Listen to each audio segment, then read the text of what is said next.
कमी गाडयो बी येतात, त्यामुळे ते तिथले जायना. आधी जितले जाताले होल दीस चलताले ते थोडे थोडे करतात आता. ते काढूंकच जाय ते, कित्याक ते इल्लीगल आहा ते. MRF शेड हांवें ऑलरेडी लेटर बरयलेले आहा. घोडे नेक्स्ट मिटींग जी जातली ते त्याच्या खातीर जावची पडटली, कित्याक MRF शेड जे कितें बांदले त्या लोकांनी ते इल्लीगल आहा.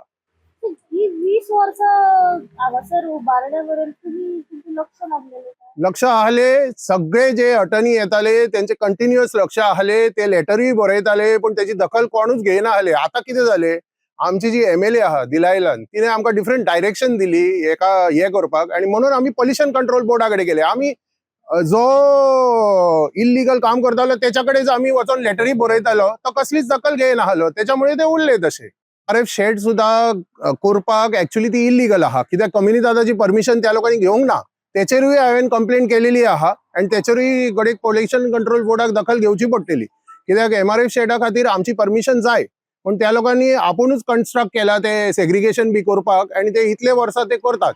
पण आता माझी लेटर केलेली आहा पॉल्युशन कंट्रोल बोर्डाक, पंचायतीक, कलेक्टराक, की म्हाका MRF शेड जर ना, कित्याक एनी इल्लीगल स्ट्रक्चर जे आहा, आता तुम्ही जाणा हायकोर्टान ऑलरेडी ऑर्डर दिलेली आहा, सो म्हाका हायकोर्टाच्या कंटेम्प्टान रावपाक नाका, म्हणून हांव ते MRF शेड सुद्धा तेंचोल्यान काढले जाल्यार बरें जातलें. सो 20 वर्सां जाली हो डंप आहा आता, 20 वर्सां. सो तेका लागून आमी हे आता काडूंक सोदता, कित्याक लोकांक त्रास जाता, तेका लागून हांव काडूंक सोदता. बाय आता वाल जसो वाडो आहा थंयसर बऱ्यापैकी म्हाका दिसता अराउंड 80 to 90 घरां आसूं शकता. ज्या ज्या लोकांकडे आता वेल्स आहा थंयसर ते सगळे पॉल्यूट जाता, कित्याक हो जो आहा न्हू हाय एरिया आहा, प्लॅट्यू आहा आणि हाय आहा, आणि गांव आमचे खाला आहा वॅलीन, सो बहुतेक सगळे वेल्स थंयसर पॉल्यूट जाता.